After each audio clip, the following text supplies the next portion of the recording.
Hello and welcome. I'm Father David Colhour. I'm a Passionist here in Chicago at St. Vincent Stromby House. I've been invited to take some time to reflect on the Sunday readings for the Passionists throughout this Lenten cycle, and I'm delighted that you want to follow along. And so for today and the following Sundays, let's just take a journey together. Where do these readings take us? I invite you to do that with me, not just today, but as we continue to move forward through the Lenten cycle. You know, it's always good before we reflect on the readings to spend some time with them.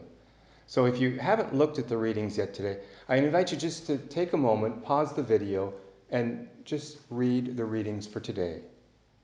And to help you do so, here is a link to the USCCB website.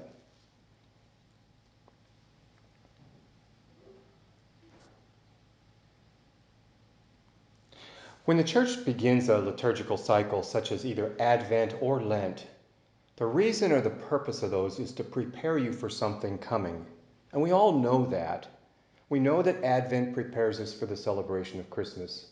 We know that Lent prepares us for the celebration of the death and resurrection of Jesus. But sometimes we listen to the readings from Sunday to Sunday, but we don't ever catch the progression of how they do that. Years ago, when I was taking an English composition class, my instructor said, when you write a paper, your first opening paragraph is supposed to start very general, and then you begin narrowing it until you come to that piece that you really want to be talking about. Now, I don't know whether you ever had an English composition class or that's the way your teacher taught you, but I find that very, very true. That's what Advent does for us. That's what Lent does for us. Both of those seasons, they take us from a place and they begin to narrow us down to what is really important, the core of what we're celebrating. Now, early on in church history, it was the Lenten cycle that prepared people to come into the church. Today we call it RCIA, but it's modeled after an old tradition. The rite of Christian initiation of adults goes back centuries. And in that, there were readings that were chosen to help the elect prepare themselves for the waters of baptism. And so for many years, we only had one cycle of reading in the midst of Lent. But that's not true anymore. So then there's always this big question, what happens when you decide to have 2 additional years? You need to find readings that fit into that. And so for cycle B, the church needed to find readings that would take us through a particular journey to get us to the place we need to be. Remember, you start kind of broad and you begin to narrow it. Well, the place needs to be the death and resurrection of Jesus. And there's many ways they could have chosen to do this. They could have just pointed fingers and chosen this reading and this reason haphazardly, but that wouldn't have made any sense.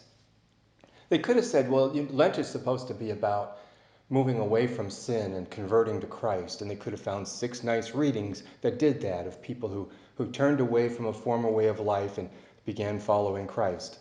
But they didn't do that.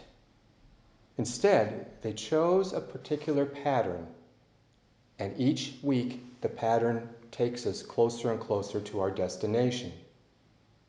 What I hope to do over these next few weeks is highlight that pattern and let you see the wisdom behind it and how that applies to our lives. Again, this is a journey to the cross. You know, in real life, you don't start with the cross. You just can't jump in with the cross. There's always something that leads up to the cross. And it doesn't matter whether it's Jesus' life and experience or whether it's our own personal crosses. There are things that lead up to that. So the church not only does that for the New Testament readings, the gospel readings, but they also do that for the Old Testament readings. So for instance, I'll just highlight where this path goes throughout the next 6 Sundays. If you walk through the Old Testament readings, the first Sunday is the covenant with Noah. The second Sunday is the covenant with Abraham. The third Sunday is the covenant with Moses. The fourth Sunday is a result of what happens when people break the covenant, and yet God doesn't abandon them there. God fulfills a promise. The fifth Sunday is a promise of a new covenant. And finally, on the sixth Sunday, we come to Palm Sunday. Did you hear the common theme there? The common theme is covenants. And God keeps making these covenants with us. And God keeps making these covenants with us. It's not what we're doing, it's what God is doing. And our question is, how do we honor that and be faithful to it? So here we are in the first week of Lent. And the gospel reading is the temptation of Jesus in the desert. It's Mark's version. Doesn't matter what year you're in, what cycle A, B, or C.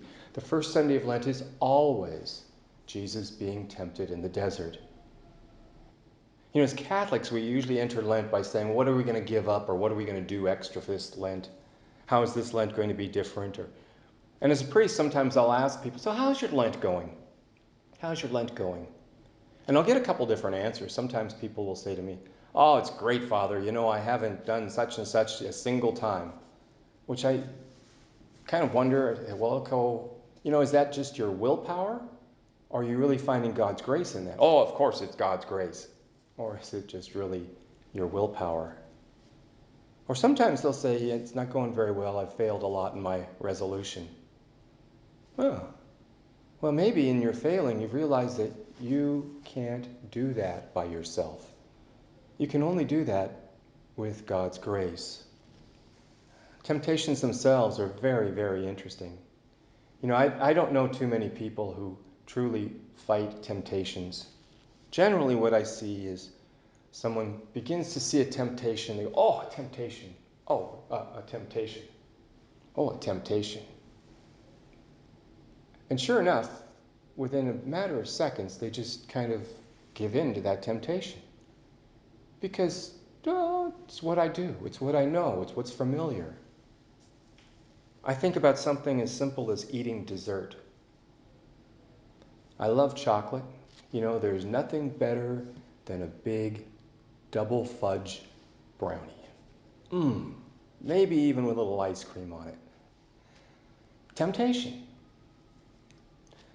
If I'm simply look at that and say, oh, don't I want that? Isn't that not a great temptation? The next thing I know, I have a plate in my hand with a brownie on it. Have I ever listened to what actually happens within inside of me as I entertain that temptation? Have I ever listened to what goes on in my mind or listened to what goes on in my body?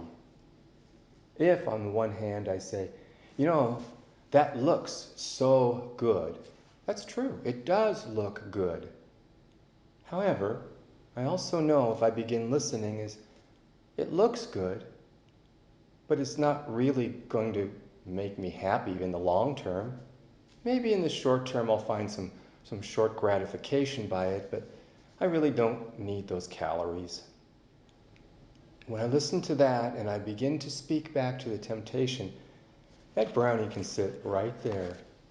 And oh, by the way, one of my brothers can enjoy the brownie, and he'll have a lot of gratification for that as well. I think about that because sometimes we believe that it's our own stubborn willpower that's supposed to overcome temptations. And maybe the grace of this day is when we begin focusing on that. If Jesus had temptations, then why should I expect that I shouldn't?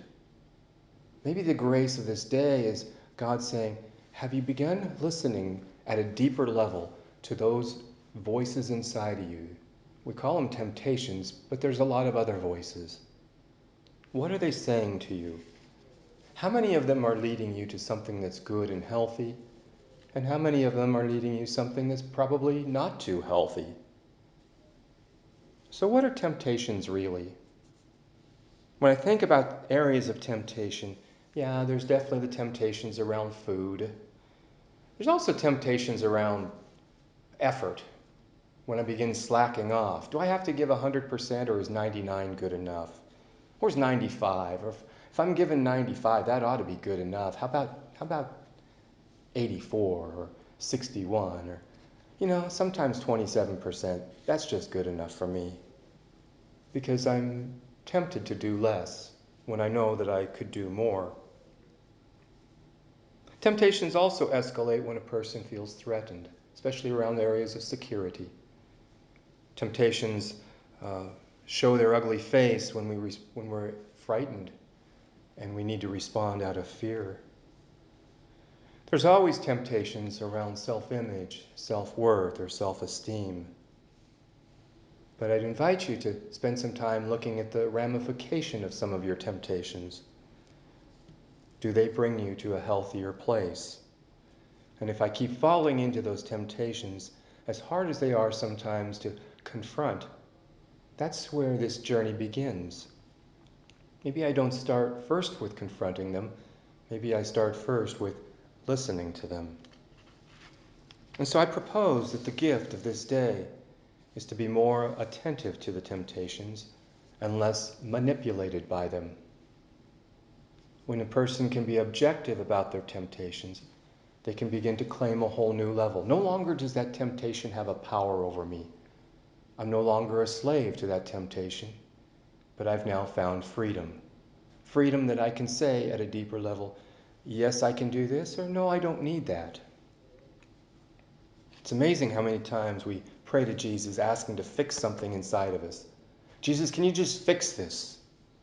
I think frequently Jesus' answer is, I've already given you the authority. Just claim it. So in this short little gospel passage from Mark, we find that it's just jam-packed with substance. It's so short, but it's so deep. We find that Jesus stands right there in the face of his temptations and speaks to them. He listens to them and speaks back to them. He claims authority over the temptation. Maybe the big question is, do we do that? Do you do that? And if Jesus, who is tempted, speaks back into the temptations, then certainly we have not only the authority to do it, but as we do it, there somehow should be the power of the Spirit with us. My suspicion is that most of us aren't good at standing before our temptations. It's just a lot easier to give in to them. You know, for those of you who know me, I like to give homework. And so I'll give you a little Lenten exercise today. But perhaps you want to take some time to look at the temptations in your life. Maybe it'd be good just to write some of them down. It shouldn't be too hard. We find temptations every day. If you're bold enough, are you going to share that list of temptations with someone you love and trust? And if you're really bold, will you give them permission to add to your list? Another idea is that we hear in the gospel today that angels came and waited on Jesus.